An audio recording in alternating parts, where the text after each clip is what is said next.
chaque homme occidental dit, pour moi, la vérité, c'est... Vas-y, va, cherche dedans. Qui, quoi?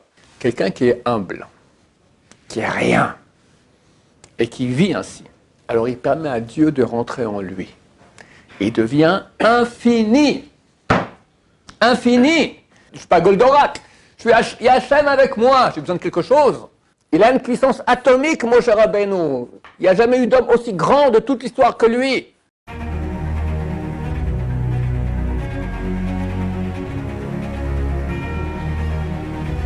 Ce jour dédié pour la révélation de l'âme de Marie Bat Martin, de mémoire bénie. La question de Israël. Où est la limite de s'écraser? Où est la limite de s'écraser, comme je dis tout le temps? Aïe, aïe, aïe, aïe, aïe. Il est bien en dessous de ce qu'on croit et que ce qu'on peut. D'abord, il faut comprendre que nous avons été éduqués dans un monde occidental qui loue l'ego. Où est-ce qu'on voit ça dans la Torah? Elles savent, c'est le père de l'Occident. En tout cas, le père spirituel. J'ai fait un très beau cours sur ce sujet il y a bien longtemps. Je ne peux pas le faire en entier parce qu'il est vraiment beau et grand, mais ce n'est pas le sujet, il existe déjà. En tout cas, dans Parashat Toldot, la Torah nous raconte la naissance des deux frères, Esav et Yaakov. Et on raconte que Esav était un chasseur, Yaakov était Ishtam Yoshev Ohalim, un étudiant en Torah. Et à un moment, on les voit parler. Yaakov est en train de cuisiner un plat, de lentilles de variété rouge. Et la Torah dit, Vayomer Esav el Yaakov. Et Esav dit à Jacob, abreuve-moi de ce rouge, allusion au plat de lentilles rouges, car je suis fatigué. Alken Karachem Edom, c'est pour cela qu'on l'a appelé Edom. On l'appelait rouge. Esav, son surnom, c'est Edom. Quand on parle dans toute la littérature juive, Edom, c'est le monde occidental. Un type normal, quand il voit ça, il éclate de rire. Ce soir, tu rentres chez toi à la maison, ta femme t'a fait des frites, tu dis « Chérie, tu peux me donner un peu de ce truc jaune ?» On t'appelle Monsieur le Jaune, on change la carte d'identité, tout ça, toute ta descendance pour 3000 ans s'appelle le Jaune parce que tu as fait un petit lapsus au lieu de demander des frites, tu as demandé du jaune. Ça ne tient pas la route. En fait, c'est la première fois où on voit Esav parler. On l'entend. Citation.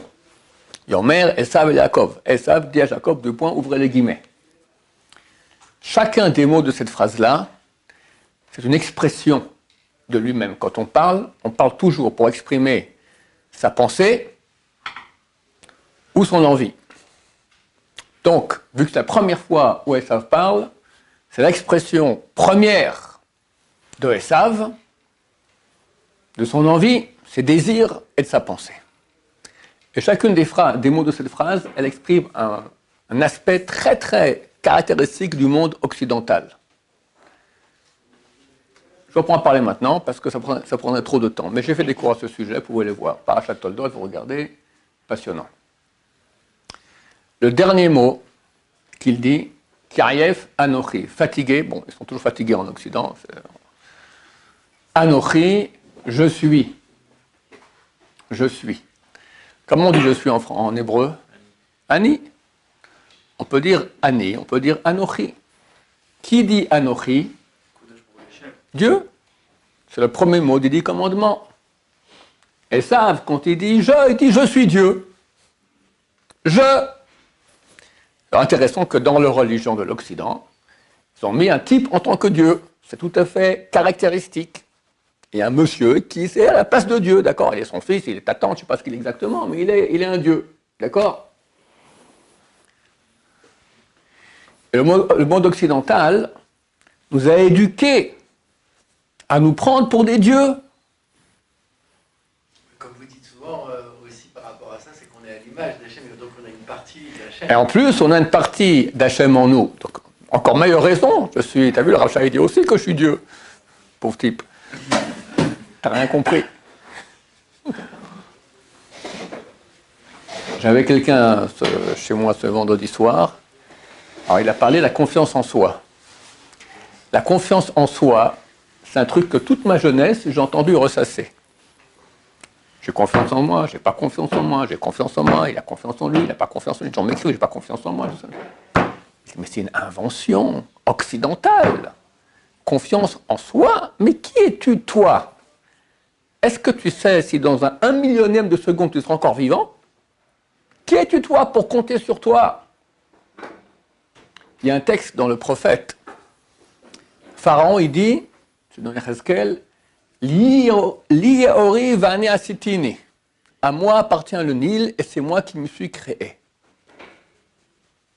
Il est taré le type. Mais chaque homme occidental parle comme ça. Pour moi, le sens de la vie, c'est comme ça. Je dis non, mais non, monsieur. Ah ben, écoutez, je suis libre de choisir ce que je veux. Quelqu'un qui dit qu'il est libre de choisir ce qu'il pense être la vie juste, il se prend pour Dieu. Il est créateur de lui-même. Pharaon, quand il dit « je me suis créé », chaque homme occidental dit « pour moi, la vérité, c'est ». Pauvre type, lui aussi, d'accord? Il n'y a pas à avoir confiance en soi. Parce que le soi, hein, fais une introspection, tu n'arriveras à rien. Vas-y, va, cherche dedans, qui, quoi. Ce pauvre type, lui aussi, Freud, d'accord, elle a cherché. La première topic, c'était le moi, le surmoi, après le ça, oh bon, qu'est-ce que j'en sais? Mes études du passé, d'accord. On nage dans l'incognito, dans rien du tout. Qui peut savoir qui il est? La Torah dit qu'on a 5 âmes, tu les connais. Et chacune d'entre elles aussi divisée en 5, tu les connais. Quelqu'un sait qui il est quand il dort. Quelqu'un, il sait qui il est. Il se voit dans la glace, il voit un morceau de chair, un peu de gélatine, un peu de cheveux s'il a une barbiche, d'accord? C'est lui, c'est son corps. Alors la Torah dit, tu auras confiance en Dieu. Et ça, hein, c'est une réalité qui est juste. Parce que Dieu est tout-puissant. Et je dépends totalement de lui. Et plus j'aurai confiance en lui, plus lui va me donner aussi en contrepartie de ma confiance. Il va m'aider, il va me donner du flux, d'accord? C'est ce qu'il veut. Quand je suis en relation avec lui. Ça, c'est juste. Mais dire j'ai confiance en moi, et donc je dois faire en sorte que ce moi soit là, c'est exactement le contraire de la vérité. Le Maharal de Prague, il dit, quand quelqu'un, et chacun de nous, il a un ego, oulala, assez immense, d'accord? Un à 10 cm, un à 1 demi-mètre, un à 2 mètres, un à... J'étais Shabbat, je ne sais pas où j'étais, j'ai pris une synagogue, je ne sais pas dans laquelle, j'ai vu un type arriver, ça puait. Ce type-là, il marchait comme ça, comme si c'était le caïd du coin, d'accord? Religieux, tout ça, mais tu voyais, je m'excuse de juger les gens comme ça, mais bon, mon cher Rabbeinu, il est bègue, c'est l'homme le plus grand de toute l'histoire. Il est bègue.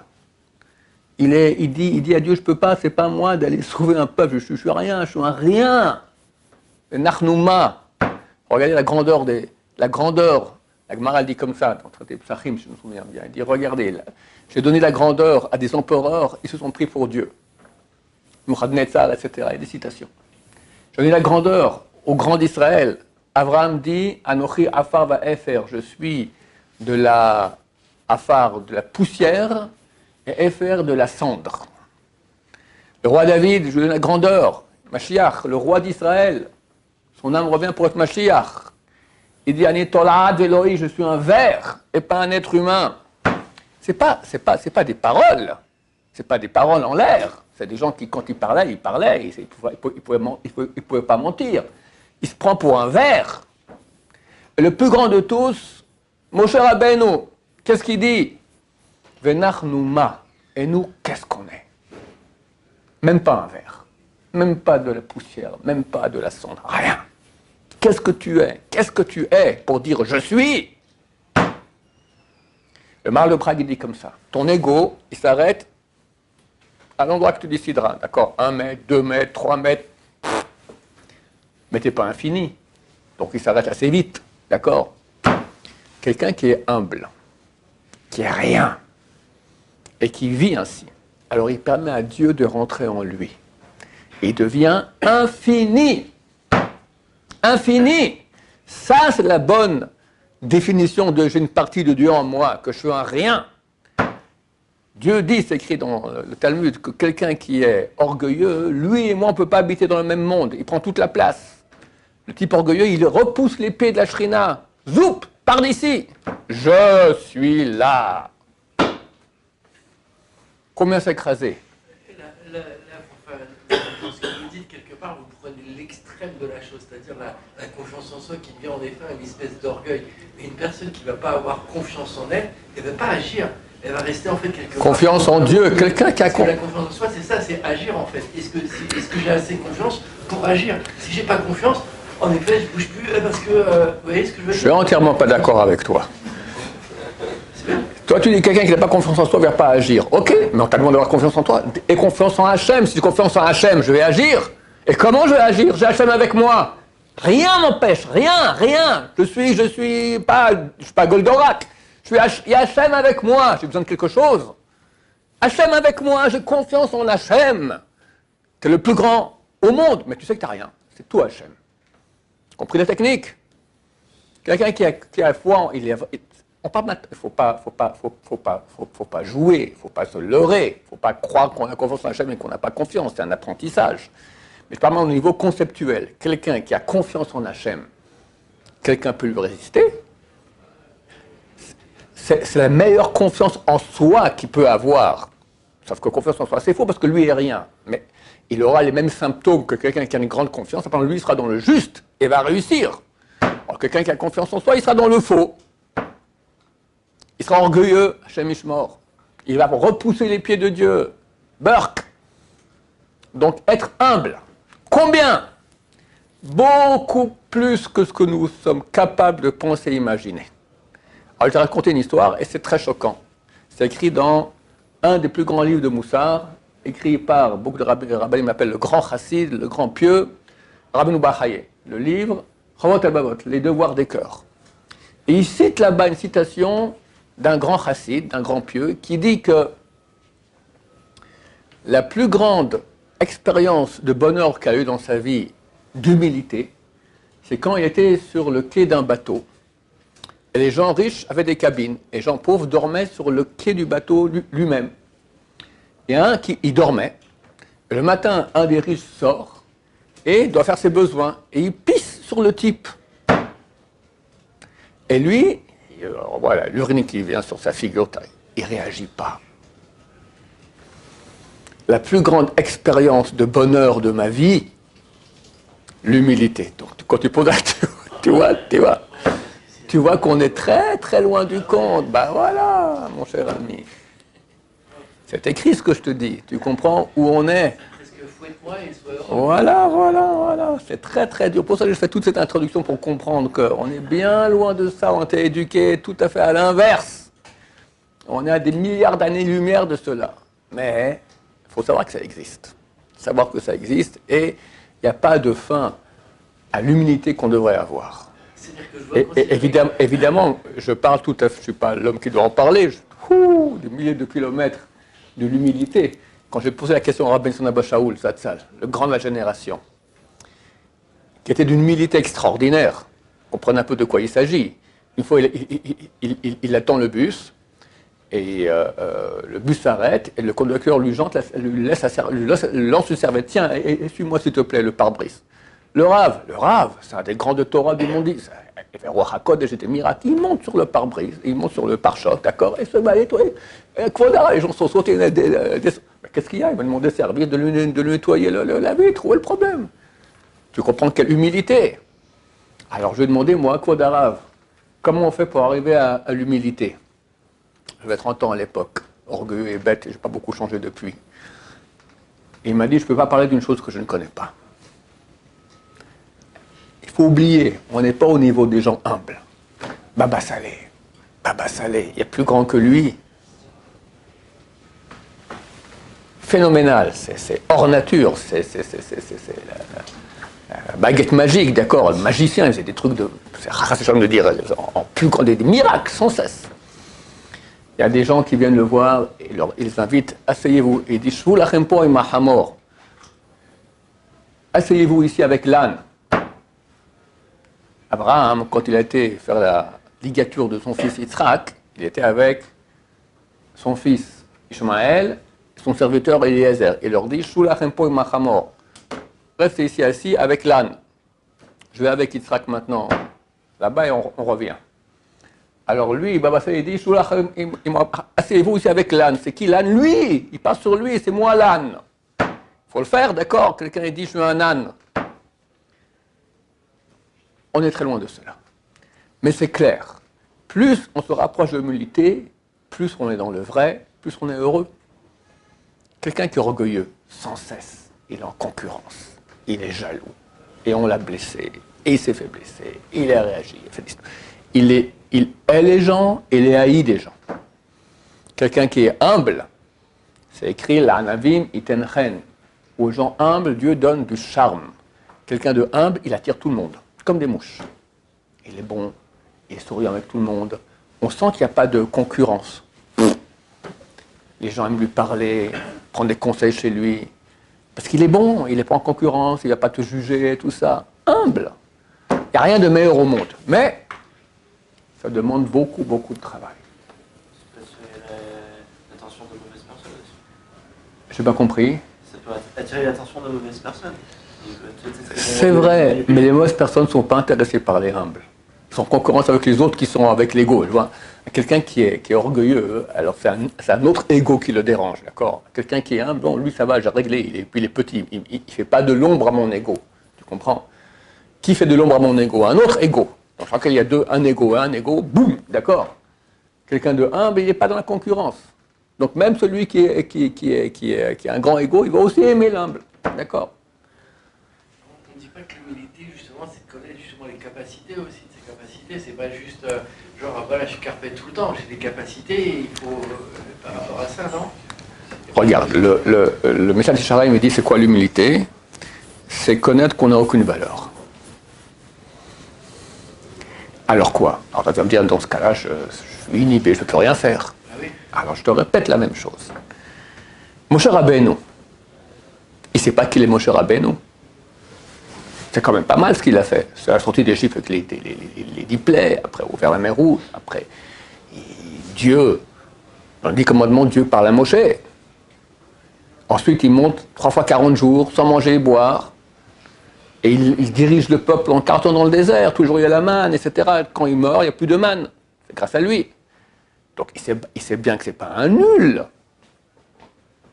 Et pourtant, quand il parle lui-même de ses qualités, une seule fois il parle. Il dit, Vaïsh, Moshe, Anav, Mikol Adam, Asher Alpnei Adama. Et l'homme Moshe est l'homme le plus humble qu'il y a sur terre. Donc la seule chose qu'il parle sur lui, c'est l'humilité. Alors, comment il peut dire qu'il est humble alors qu'il sait ce qu'il a fait? C'est pas un idiot, c'est pas un taré. Réponse. Et je répète la même réponse que j'ai dit auparavant. On sait qu'on n'a rien. J'ai été créé. Je peux dire bravo, tu es quelqu'un de bien? Quoi? Tu t'es créé? Pharaon dit ça. Je me suis créé. Je me suis créé. Ah, je suis quelqu'un de bien. Mais si tu comprends que j'ai rien, je suis créé par Hachem, alors Dieu me donne maintenant des qualités extraordinaires. Je suis Moshe Rabbeinu. Et je fais tac, allez, les miracles, les plaies, sortie d'Égypte, Dieu, pa, ting, boum, pach. Phénoménal. Je suis quelqu'un. Mais je sais, parce que je sais la vérité, que j'ai rien fait pour. Dieu m'a donné. Au contraire, j'ai honte qu'il m'ait donné. Moi, il m'a donné tout ça. Je ne mérite même pas que j'ai rien fait, je suis rien. Il dit même pas un ver de terre, il dit qu'est-ce que je suis? Mais il n'est pas aveugle, il sait qu'il a tous ces dons. Mais il sait que ce sont des dons. J'ai ces dons. Et j'ai la capacité de les réaliser, de faire, et je fais. Mais je sais que c'est entièrement Dieu qui m'a donné tout. Ce que vous dites, c'est vrai pour le Bereshit, pour le commencement de la relation avec Hachem et de ce qu'il doit faire. Mais après, on ne voit pas justement, entre guillemets, cette notion-là tout au long de ce que va faire Moshe. Mais ce que je veux dire, il n'est pas, enfin, entre guillemets, il va se permettre des choses, il parle même direct avec eux, il fait, entre guillemets, il s'enchaîne, il est en marloquet et tout. Donc là, il n'y a plus, d'entre guillemets, cette humilité ou quoi que ce soit. Non, tu vois qu'il a écrit. Au départ, parce que justement... Au départ, elle est marquée à la fin. Non, mais n'importe quel... Elle est marquée où, je veux dire, à quel moment? C'est quand Myriam fait la shonara sur lui. C'était beaucoup plus tard. Beaucoup plus tard. Et il dit, il n'a pas réagi. Il est là-bas, il écrit, et l'homme Moshe est l'homme le plus humble qu'il y a sur terre. Il a toujours été humble, mais ça n'a pas empêché ce que je t'expliquais. C'est parce que quelqu'un est humble, ça l'empêche de faire des grandes choses, de se bagarrer, et de dire à Dieu, non, sauve ce peuple, tatati, tatata, efface-moi de ton livre et sauve-les.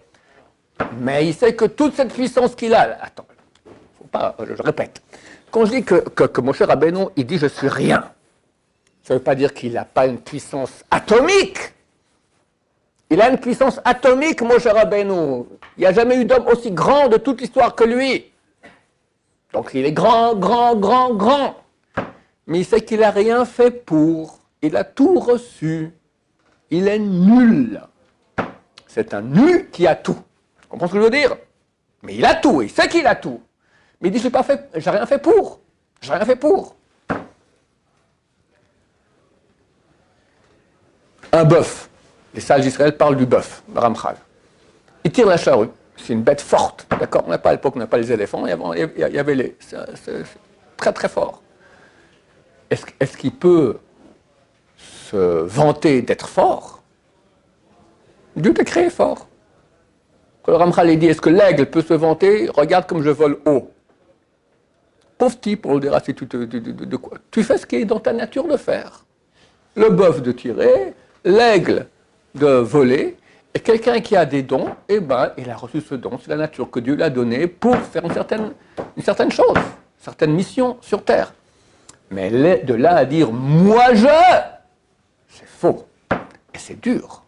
C'est dur. Tous les grands d'Israël, leur bataille essentielle, c'était contre le « moi je », parce que tu peux être moi je, t'es le meilleur boxeur au monde, t'es moi je, t'es le plus rigolo au monde, d'accord, t'es moi je, mais le plus grand moi je qu'on peut avoir, c'était un sage d'Israël. Tu as toute la Torah. Le Rav Yosef, il donnait un cours le samedi soir. Et quand il entrait, tout le monde chantait pour lui, il arrivait comme ça. Quelqu'un a mis à l'époque, c'était au début, les premiers enregistreurs, quelqu'un a mis un enregistreur. Il rentre à la maison, il écoute, et il entend Ovadia ten nevela tin sharon.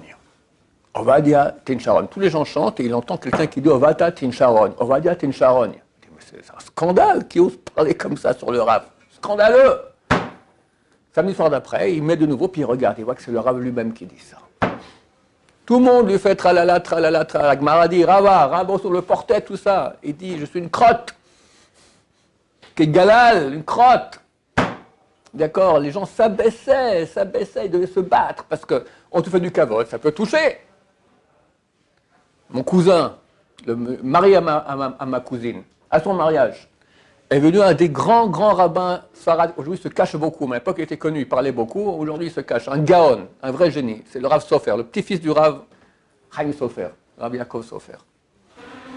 Alors, il vient au mariage. Il m'a raconté le mari de ma cousine. Il danse avec, il le tient comme ça, il se tient les mains comme ça. Il danse avec lui comme ça.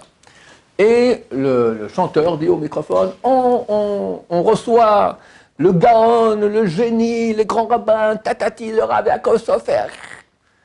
Lui, il est très fort. Il a serré les mains comme ça.